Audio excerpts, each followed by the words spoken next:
you don't need as a massive following as a lot of people think you may need to be successful. What you can do more consistently to carry on with those views and the follows and the conversions.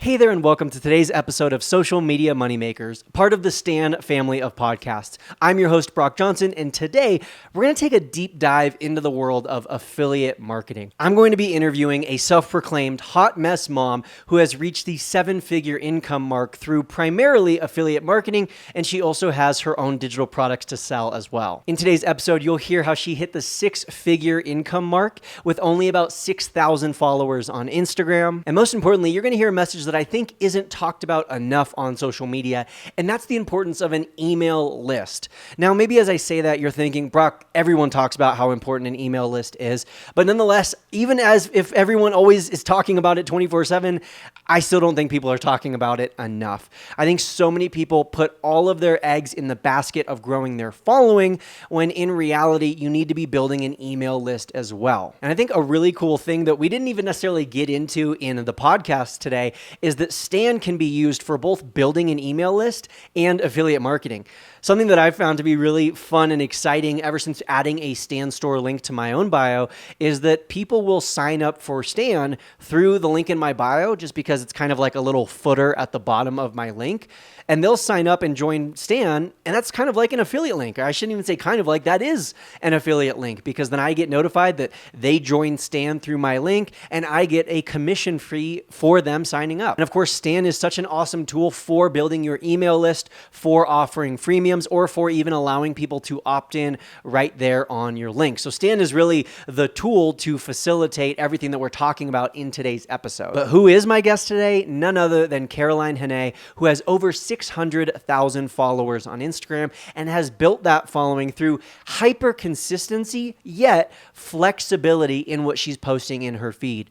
You're going to hear a message that you've heard in some previous episodes repeated today around selling and how frequently you should sell and how you should sell or promote on social media. We're going to talk about the nitty-gritty of an email sequence or a funnel, so that once you start collecting email list subscribers, what should you actually do with them? What do you do to turn those email list subscribers into customers? And we're even going to talk about selling flamethrowers. So without further ado, here's the conversation. Hello, Caroline. Welcome to today's episode of Social Media Moneymakers.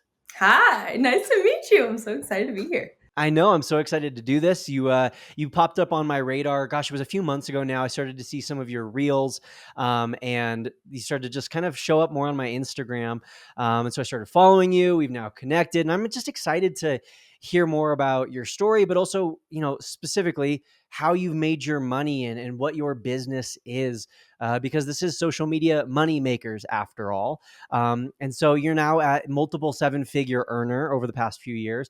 I would love to know how you categorize your primary source of income. I know you have multiple streams of income now, but your primary, maybe your number one income driver, is that, what would you categorize that as? I guess the primary source is through affiliate marketing, but it's also through my own digital products.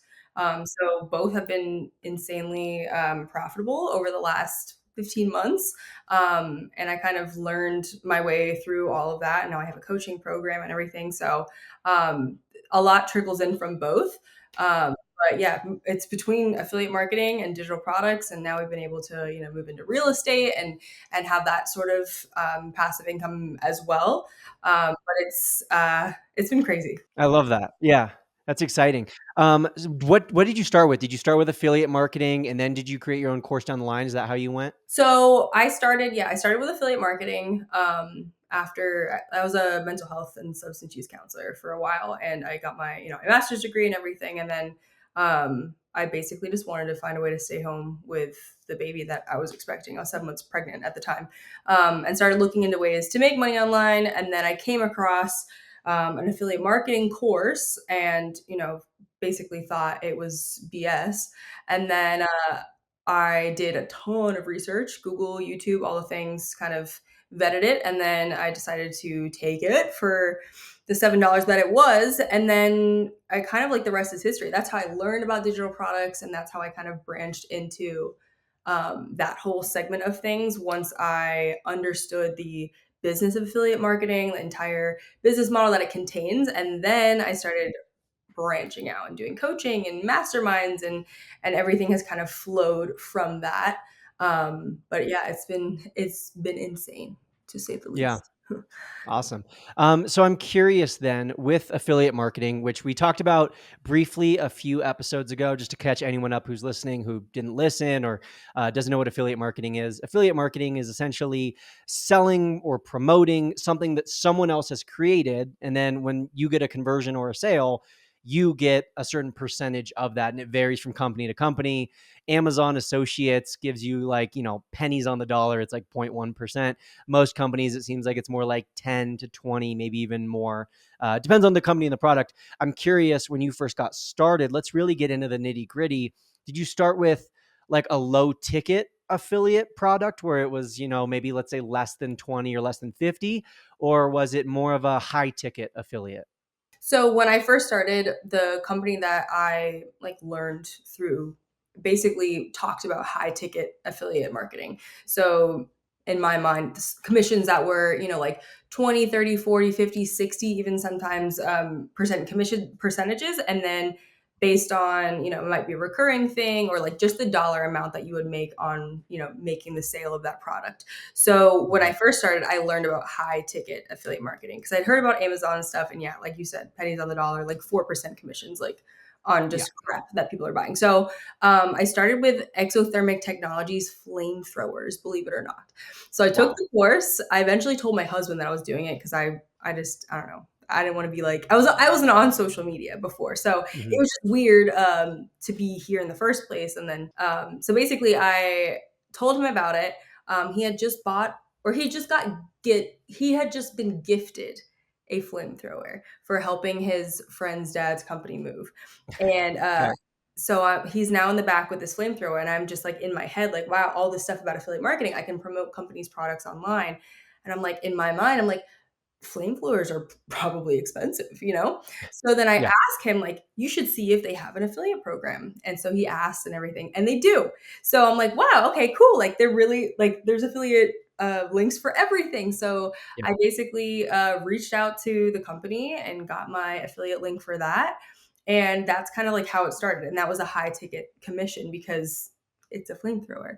And then I moved Yeah. into like kind of like health and fitness stuff. And I'm like, what are pricey things that I can do in this space to make a good commission percentage off of, or not to make a good commission off of. So we had like a cold plunge.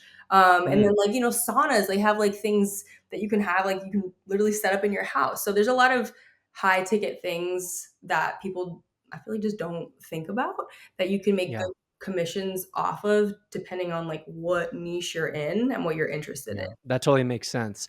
With the flamethrower, first of all, I think that's such an hilarious example of like your first dabbling into affiliate marketing, like a flamethrower of all things. But so I'm curious to dive into this a little bit more. When you first got started, you said you weren't really even on social media. So where or how did you actually do the marketing part of the affiliate marketing? So I made myself on social media once I realized that social media was a moneymaker. Like there's so much money being made here that people don't even realize. And I was one of those people. So I had like, my Facebook page that I've had since like 2013 with like friends from school and like family and stuff. And that was pretty much it. Like it wasn't like I was being a creator by any stretch of the imagination. I didn't know how to make a reel or a TikTok or anything of the sort. So I would just post little status updates. But eventually, I took this course and I realized that this was just like something I was missing out on. So I learned social media, and I would do it through YouTube and little tutorial videos on the apps and stuff, and figured out how to edit and create, and it's expanded to this. So it's crazy. In those early stages, like let's focus in on the first 90 days. So let's say the first 3 months. Do you remember off the top of your head roughly how many followers you gained, and also roughly, as much as you're willing to share, what were the sales numbers like in those early days? I would imagine, of course, now with over 500,000 followers, the sales are greater in volume than they were during those first few months. But like those really initial early days, what were those like? I don't know. It's hard to I can tell you my story, but Yeah, absolutely. it's not always the case for everybody because I feel like my story is a little bit unique and different in the sense that like I kind of did well from the beginning. I made my first commission 2 weeks in, Mhm. and by the time I actually had my son, which was 2 days before Christmas, December 2022, I had already made my entire year's salary as a mental health counselor, which was over $35,000. So that was Wow. in my second month, and by my third month, I had hit my first six figures. So Wow.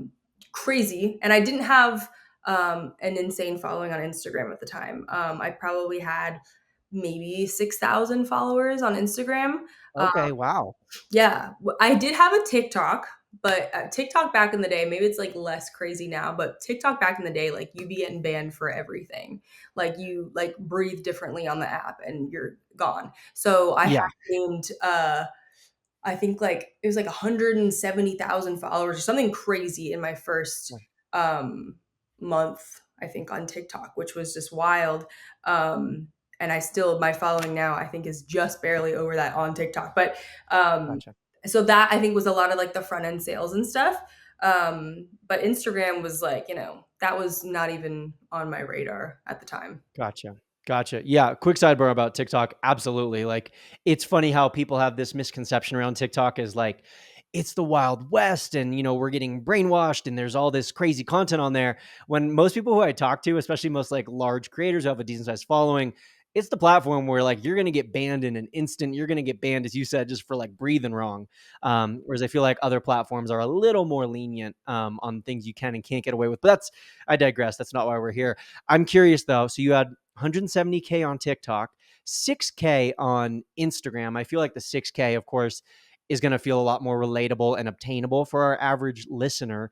Do you know roughly percentage wise where the sales were coming from? Was it mostly Instagram? Was it mostly TikTok? Was it 50-50? How would that split up? It was also I had Facebook in there too. And it was kind of like Hmm. I didn't really jump into Instagram and Facebook until that TikTok went down.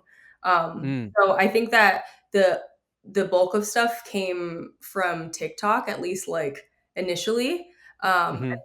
And then it started to become Instagram because as we know, like Instagram is like your most profitable like follower. And then Yeah. Facebook, your most educated follower. So I started to kind of focus a little bit more on those versus TikTok. And I started to change my content to create more conversion boosting content versus like Mhm. follower gaining content, growth content. So I started to Gotcha. change how I marketed and worked on my email campaign and all of that stuff. And then I started to really convert.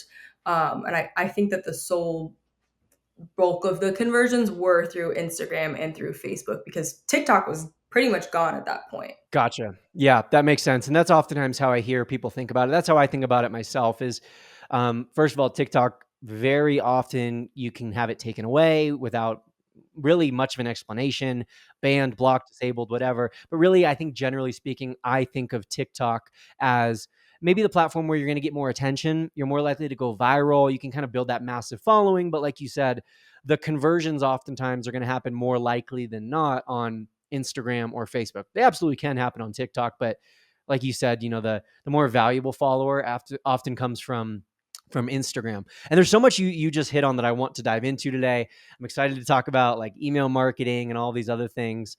But you did mention briefly in that last answer the difference between like content that converts versus content that grows your following or goes viral or whatever. So generally speaking, what tips can you share with us, or how do you differentiate between those two kinds of content? That's a good question. So I think that when we're talking about like that growth phase, you're kind of putting your feelers out, you're getting your ideal target audience, your target client, but you're being more broad in your marketing, and you're kind of bringing in a giant pool of people who might be interested in whatever it is that you have to offer. And then once you can kind of, put out that valuable, educational, savable, shareable content, and your following starts to grow, then you can hit harder on your main offer and then start to really like niche down on a super super targeted client, whatever your ideal client or target customer might be. And then you can speak to whatever it is that you want to speak to. If you do like pain point marketing, or you want to be more motivational, aspirational, or speak on like whatever their desires are, because I think a lot of the time people like skip over the part where like your ideal target audience, your client, a lot of the time, like, and your brand is you. And people overthink that. So like I know what I was going through at the time, and like what I struggled with, and what I wanted, what was my solution. So I speak on that a lot, and I share, my journey of from A to Z, or where, we're not even at, we're just getting started. But it's cool to be able to play on my own, like, kind of like insecurities and stuff, and like my shortcomings. And I'm very good at like shitting on myself about stuff that like I've been through, and like, the struggles that I face, and like that I still face, because I'm still a normal person. And I think people skip over that part of it. But I mean, going back into the growth kind of thing, I think that a lot of people will overthink how much of a following they need to have before they can actually start, putting out that content that converts. And it's just a different year, and the algorithms are always changing, so it's like staying up to date with like being on top of what the algorithm wants, and like what type of content that people want. Like I feel like today it's like they want the controversial stuff, they want like the opinions, they want like, you to put yourself out there and to show what you believe in, and not going too extreme. But I think that before I was, playing it safe, and a lot of people do still play it safe, but now I'm not afraid to speak on like, what I actually believe. And that's what brings in like the loyal followers and the repeat customers, and what ultimately builds my brand and separates me from people that are, Yeah, out that here makes doing the sense. same So thing. that totally makes sense. And I think if I'm to summarize what you just said, tell me if this is along the right lines. You grow your following with the savable, share worthy content that's educational, that's maybe inspirational, motivational. Really, it resonates not necessarily with everyone on the planet, but with a wider audience, you could say. That's how you grow. And caveat or asterisk, if you want to add it, you don't need to grow to 600,000. You don't need as a massive following as a lot of people think you may need to be successful. But then once you have those followers, then you start to really hone in on their pain points. If that's the specific kind of marketing that you're doing, is focusing on, solving their problems or addressing their needs. And then you start to offer your product or your services, whatever, as the solution to their pain points. And that's more of the converting content that might not necessarily go viral or massively grow your following, but it's going to make a difference on the bottom line and generate sales or customers. Is all of that accurate? Yeah, 100%. Okay, awesome. Good to hear. So I want to circle back now to where you started with high ticket affiliate marketing. Back in episode, I think it was 2 or 3 of this podcast, I talked to Marketing Harry. And in that episode, he said that when he only had around 1,000 followers on Instagram, he closed a 4-figure package for like social media management. And I thought it was really interesting to hear that, because I think most people think, if I have a small following, I need to sell something that's inexpensive. And then when I have a large following, then I can sell something that's expensive. But then what kind of happens is you're selling something for, $5 to a group of a couple hundred people. So your maximum earning potential is much lower than if you were selling something more expensive or higher ticket, to use like the marketing lingo. So I'm curious why you think it's advantageous, or if you think it's recommendable at all, when you have a smaller following, I'll put smaller in air quotes, to start with high ticket affiliate marketing rather than lower ticket affiliate marketing. I think it all comes down to your brand and your trust, your content, who you are. Because if someone finds value in a product, and that's the cool thing about affiliate marketing, it's not, I mean, I do both, like I have my own products too, but when it's affiliate marketing, like you're relying a lot on the company to do the closing, the selling, the all that stuff, you know? So when you're the one that's putting the content in their face, kind of being the middleman, like your job is to bring them to the brand and tell them why they need X, Y, and Z product because they trust you, right? So even if you have like a small community of 1,000 followers, it's still not that hard to convert those people because what you need to do is show yourself and why you believe in it, how it's helped you, and kind of give a little bit of that like social proof as to like why this could be really beneficial for them. And if it is your own product and it's a higher ticket thing, you have to stand on like what you believe your product is worth, you know? So if you don't have to buy in yourself to say like, yeah, this is 100% worth X amount of money, then like it's going to be harder to convert those people because you're going to be a little bit hesitant in your content. You're going to be unsure of yourself. So I think that making sure that you align with whatever the product is that you're promoting and the price point of it, and that you believe in the product that is your own that you are promoting, because we're not able to set the price points of someone else's product, but you can set it for your own. So and that's why I like the high ticket affiliate marketing, because you don't have to have a massive following making $5 on a product. You have a much smaller closer knit community where you can sell a good amount of products for a high commission and make some great money. It's crazy. Yeah, that totally makes sense. And you kind of reminded me of the idea of like, if you have, let's say, 1,000 followers, just to throw out a rough number, you can build so much more trust with those people. Like if you have 1,000 followers, you could name a lot of them by name. You can reach out to them via direct message. You can have like intimate conversations where you build trust. And to go back to what you said earlier, you can really be vulnerable and authentic and show your mess ups and your failures and shortcomings and things you're working on. And that builds more trust, which then makes it easier for you to sell, whether it is your own product or something that someone else created that you're an affiliate for. So that totally makes sense to me. Let's now kind of dive into something that I feel like maybe some like red flags went up in people's head when they heard you say $7 course, because there's this like common misconception when people hear $7 course. And I know we talked about this off air. I know a lot of people probably prejudge you, thinking that what you do is master resale rights. And so I kind of wanted to talk about this a little bit. What's the difference between affiliate marketing and master resale rights? Because I understand that master resale rights is not what you do. Right. So master resale rights basically allows you to purchase a product that you cannot, change, alter, rebrand, edit at all, but you can sell it as if it's your own. And you can also sell the resale rights with that product. Meaning if you were to purchase the product from me, then you can market it as your own and sell it to Bob and Susie, and they can do the same thing. So it's kind of like this continuum of this same product being bought and resold, bought and resold, bought and resold.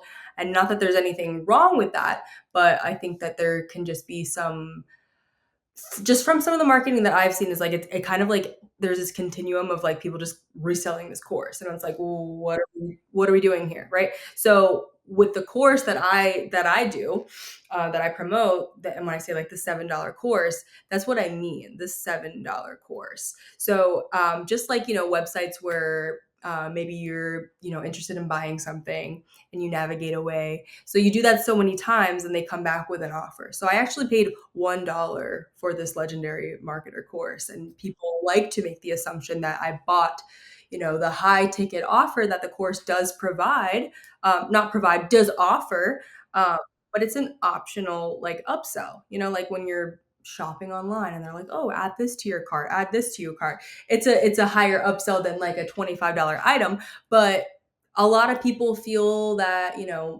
they want to do it. They're in a different financial situation, like whatever. At the time, I was still like a raging skeptic of this whole business model. So I was doing my deep dive on Google and on YouTube. And so, yeah, well, I came back to that page, X amount of times and got offered it for $1. And I was like, all right, I'll do it for $1. So I put in my information. I think I did till honestly about day 5 of the 15-day course. I was like, okay, I understand the assignment. This is what I need to do first. I got my notebook here, all of my notes of things that I had to do. I did step by step. I built my funnel. I did my email sequence, and I built it to a multi-million dollar business. And that's why for me, why I believe in it so much, because you can have a broke mom who doesn't have much money to invest in something that they hope works out, and then you can invest very little to be able to have a big scalable business, and just the knowledge that you gain from that can be tremendous, if you take it and run with it. And not everyone's the same, so I get that part. I'm having to remind myself of that. Like, not everyone wants it that badly. A lot of people are very like comfortably complacent in their situation as is, and like they'd rather show up at that job every day and do it for the next however many years versus like going out and doing something that's unfamiliar.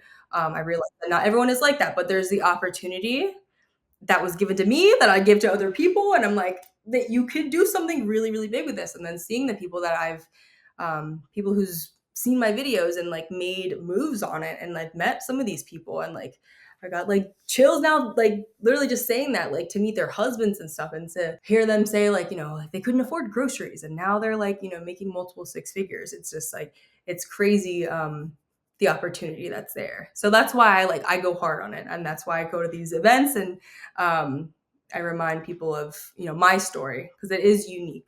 It is, and it's powerful. And I think a huge difference maker in your success was your ability to take action. Whereas I feel like a lot of people, they get caught. Now, I'm not trying to call anyone out who's listening right now, but there are a lot of people, let's be real, in the world who feel like they're making progress when they're learning, when they're buying another course, listening to another podcast. There's probably someone who's listening today who this is like their fourth episode of podcasts that they've listened to today, when in reality, like, there's definitely a time and place to learn. There's definitely a season of life to gain knowledge, but success comes from taking action. Like, bottom line, you have to implement. And so I love that you're like, it was a 15-day course, but by day 5, I understood the assignment and I took action. I pulled the trigger and I started to see results, and that's powerful. And I'm excited to talk to you. And I know I said this earlier, but I'm so excited to talk to you more about building a funnel and an email list.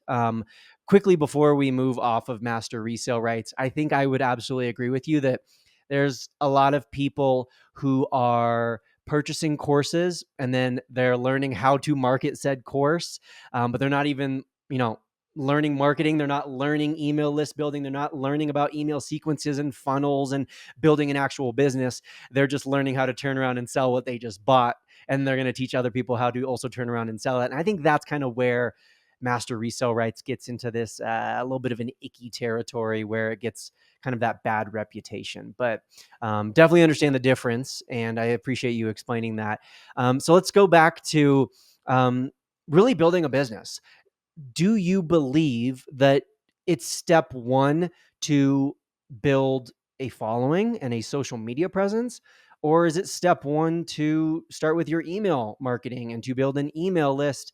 Do you build them at the same time? Where do you devote your focus early on, email or social? I'd love to hear your thoughts around that. So I started doing it kind of in tandem.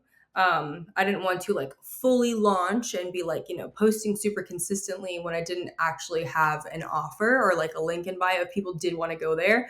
But I think what I'll tell people in my mentorship group, like it takes a while typically to build a following. So there's no harm in posting and providing that valuable, savable, shareable content along the way. As long as you're working on everything on the back end kind of in tandem with that. So you can be creating and posting, but you want to be ready to have like, whatever your link is, whatever your offer is, to build your email list, because your email list is your entire business. Like if things, went to crap, like you still have your email list, you still have your subscribers, you can still promote things down the line, let them know that you're doing X, Y, and Z, or to follow you here, or whatever. So I think that the email list is like the crux of the business, which is why like some of those other business models that don't teach you these things, like that is where pretty much all of the value is. So I would say that to do them at the same time, because social media is also a skill, the editing side of things, and like finding out like what your target audience is and like what viewers like what you can do more consistently to carry on with those views and the follows and the conversions. So it's a lot of like trial and error, and um, it took me a while. I think it was June 2023. I still had, I mean, still great amount of numbers. I have to remind myself, like, I think I had like maybe 35,000 followers on Instagram. Um, so in less than a year, and now I'm at over 600,000. So something clicked, and I had to stay consistent with it long enough to make it be consistent for the following that I had, to be like, okay, we're moving on to this new thing. This is my new content style, which I would change like as the algorithm changed. But that's how I would kind of get to that next, 100K followers. But all of this was in conjunction with my email sequence, and always adding to that and providing value in that as well. So many lessons there. I think I love that, you're talking about being consistent with your posting, consistent with your overarching strategy of growing the email list and the following, but also being adaptable and flexible, because in reality, user habits are always changing, preferences are always changing, the algorithm is always changing. So your style of content might adapt over time, but your overarching principles or what you're talking about is going to remain constant. So I think that's really great for us to hear. Yeah, yeah, for sure. All right, so I am going to put you on the hot seat right now for a quick second, and I'm curious, would you rather have 1 million followers on Instagram or 100,000 email list subscribers? Mm. I think I will take the million, You'll because take the million. Okay, yeah, I want to hear the reason why. because I have, so mathematically I have over 600,000, and followers, and I have over 300,000 email subscribers.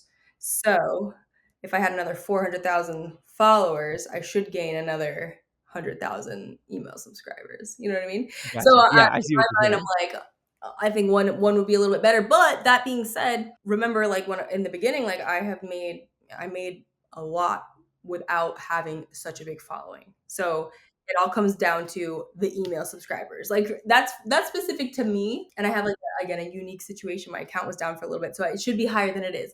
But for anyone just starting out, emails. Emails. That is your whole business. 100%. 1,000%. Totally agree. And I think a lot of people hopefully were reminded of that when Instagram crashed the other day, Right. that like, oh snap, my followers are gone. I technically don't have any way to access them. Yeah. But if you're someone like yourself, you have 300,000 ways to access them. You have 300,000 contacts. So for someone listening to this who they hear all the time about email marketing, you need an email list, and they're like, how do I even get someone to subscribe? Like, where do I even start with that?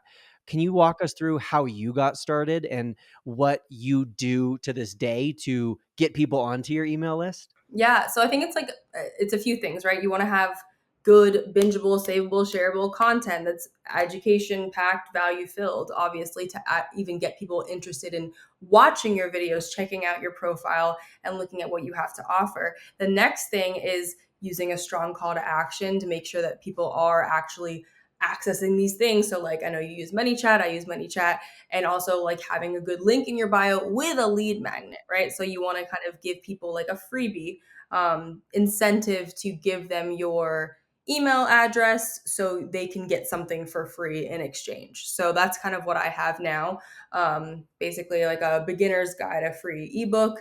So I can say, like, hey, like, if you want to learn how I'm doing this, just comment this keyword, and then someone can comment that word, and they get access to my ebook by putting in their name and email address. And now I gain a subscriber. They got a free ebook that, is 10 pages long and valuable, with affiliate links just, enclosed in the ebook. So it's like a win-win situation. No, it's being forced, but I get an email list so I can check in and be like, hey, like, how's it going? And Yeah. promote more things down the line. Yeah. And we will link that up down in the show notes below. So if anyone wants to grab that guide, we'll link that up. But so freebie, freemium, lead magnet, they're all words that essentially describe the same thing, which is you ask for someone's email address, and in return, you give them something free, like a guide, a PDF, an ebook, whatever it may be. How often are you promoting organically that freebie? 100%. 100% of the time, 100, like every day? Yeah. Wow, awesome. And is it every day in your feed, or is it every day sometimes like in your stories? Is it some days only on like TikTok, or is it every day on Instagram on your feed? It's pretty much so I'm yeah. Yeah. I hope that's a good thing. I aim to post 3 times a day on Instagram. I've been doing that for since I started October 2022. 3 times a day on Instagram, sometimes more. I have like a different account too. And then like, if I repurpose to TikTok or Facebook. But yeah, pretty much like 3 times a day.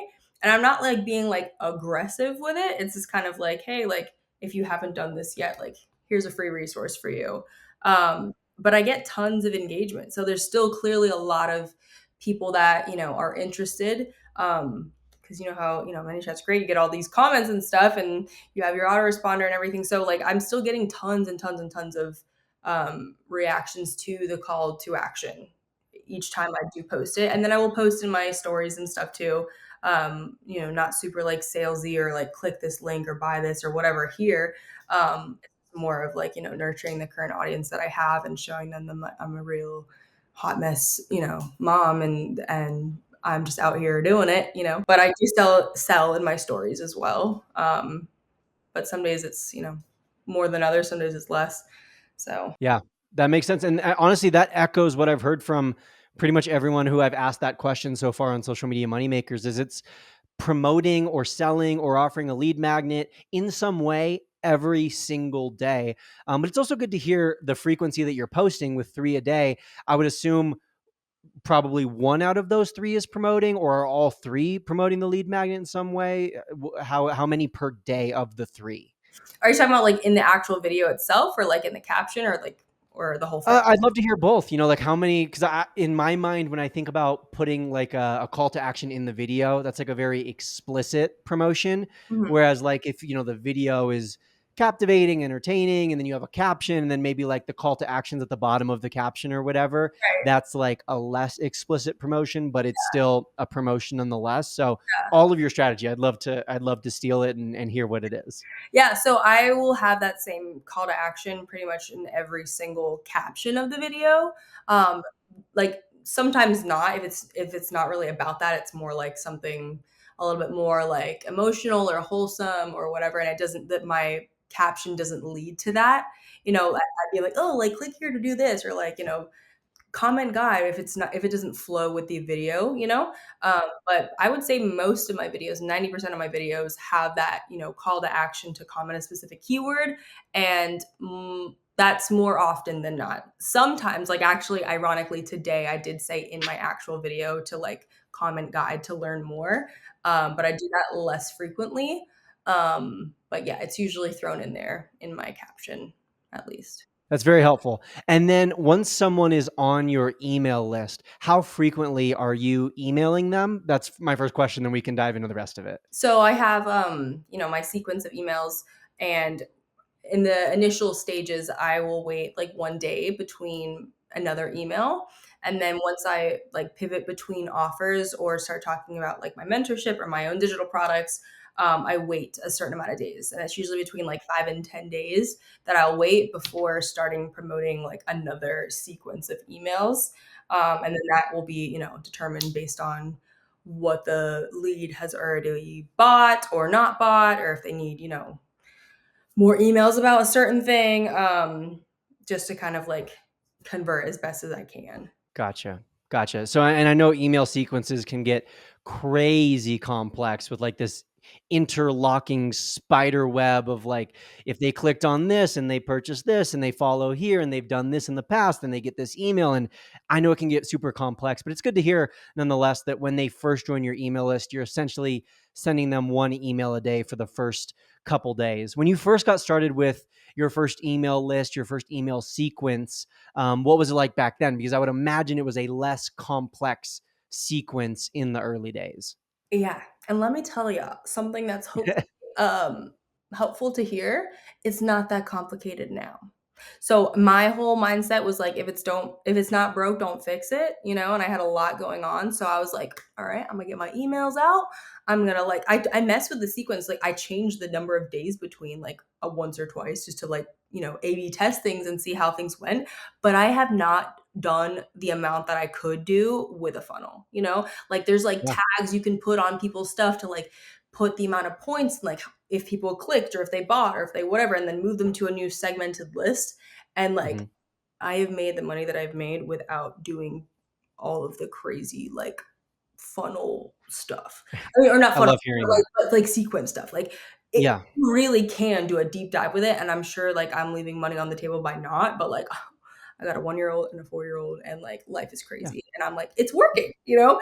Yeah. So I need to do more on it. And the plan is to do more on it, but you can get away with writing out, your emails, improving on them, like tweaking them where you need to and go from there. But it doesn't have to be like this like amazing sequence before you actually get started. Because that's the hardest part Yeah. getting started. I 1,000% agree, and I appreciate your honesty and your transparency there. I think that's a great point. About like the season of life that you're in, and if it ain't broke, don't fix it. And if it ain't broke, and you're busy with a bunch of other things, then why spend the time and energy to try to fix it, right?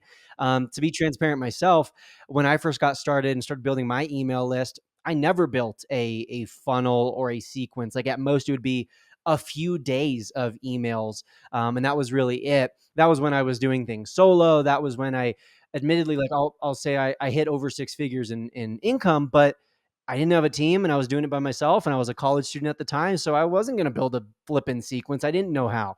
Now that we have a bigger business and we have a team, we can bring in consultants and staff members who are experts in copywriting and email marketing and can build this like complex funnel. But we were able to build that just by getting started in the first place. Like I was saying, my early sequences, my early emails were maybe a couple days at most, but it wasn't this complex web. So I appreciate hearing that uh, you don't have this like crazy complex web with all these taggings and advanced filters and all this crazy stuff. So that's really helpful, and I hope encouraging for everyone listening to hear. Do you have an email list provider or service that you use that you recommend for other people? Yeah, I use ClickFunnels. I have since the beginning. I know there's a lot of other, options and stuff. But yeah, I started with ClickFunnels and I use Aweber for my email sequence. And I've looked into, a few other things, but that's been really consistent for me. The as far as like the deliverability and like the customer service and like all that stuff. So I'm happy with them, but there's also other options out there too that are less pricey going forward. Yeah, absolutely. I always say like there's so many options when it comes to like email marketing services. Like if you Google it, if you look around, do a little research, find what fits your budget and what has the solutions you're looking for. Because I agree, there's plenty out there, and a lot of them do a really good job. And I know I've used a handful over the years and had great experiences with a lot of them. So to end this episode, to land this plane, any final words of encouragement, advice that you can share with our audience today? Yeah, I guess the most important thing is just is getting started. And I know that sounds like duh, but it's actually doing that. Like it's like you said, it's not in the prep work, it's not in the, the planning and the strategy and like deciding that you have to be perfect before you actually get out there. It's kind of like failing forward and like sucking at first, but realizing that like you can build a business, like even if you have no experience in this. And like I didn't want to be an entrepreneur. That was never like a thought for me, but Mhm. remembering like why I wanted to try this in the first place and the benefits of it outweighed the cost. And the cost for me was really just my own embarrassment of like flopping, of failing, and I think that that fear of failure holds a lot of people captive for their whole life on in multiple different ways, and especially when it comes to starting your own business, because you don't want to make a fool out of yourself, you don't want to disappoint your spouse, and you don't want to let your kids down or quit your job or do something crazy. But I would just urge everybody to just remember that you have one life, and like it might just work out. Like the fact that it did for me is wild, especially in my situation. And I'm, not perfect by any stretch of the imagination. I just went for it, and it's really paid off. So Yeah. go for it. Yeah. That's awesome. Well, thank you so much for sharing that. Caroline, really, I appreciate your vulnerability, your authenticity. You have such an awesome story with so much that we can learn from it. There's so many juicy nuggets from today's podcast. I know we could go deeper and talk for another hour or two, breaking down every little strategy, but I appreciate your time today. And I appreciate you showing up so vulnerably and so authentically for my audience. So thank you for being here, Caroline. Of course, I appreciate you. Thanks for having me on. Thank you so much for listening today. I appreciate you giving us your time and attention. You can find Caroline's social media handles down in the show notes below. And if I can leave you with one word of advice, one big takeaway from the first episodes of Social Media Moneymakers, not just today's episode, but all of the episodes we've done so far, it's that even if you don't have a large following, even if you're not making a ton of money, you need to start taking action. And I want to encourage you to believe in yourself. Of course, it's easier said than done, but I believe in you. And I'm not saying that to be cheesy or corny, and I know it might come across that way, but truly, I believe it's possible for you. I believe it's possible for you to have the growth that Caroline and myself have experienced. I believe it's possible for you to build a successful business like we have experienced. Whether you have the background that you think you need, whether you have the credentials that you think you need, whether you live in the state or you have the prettiest house or you have the prettiest face, no matter, I don't care what you doubt about yourself, what you believe about your current circumstances. I believe in you that you are capable of changing those things, that you are capable of creating the life of your dreams, that you are capable of creating the success that you're looking for, whether that's a certain number of followers, a certain number of income, a certain number of customers or students, a certain number of people whose lives you have impacted and changed. I believe that that is possible for you. The difference is going to be, do you believe in yourself? And more importantly, are you going to take action? Are you going to implement what you have learned so far? And that's the challenge I want to leave you with today. Whether you've listened to only one episode of Social Media Moneymakers or you've listened to every episode of Social Media Moneymakers, I want you to take action. Before you listen to another episode, take action. Implement one thing that you have learned so far, and your future self will thank you for it. Thank you so much for being here today, and I'll see you in the next one.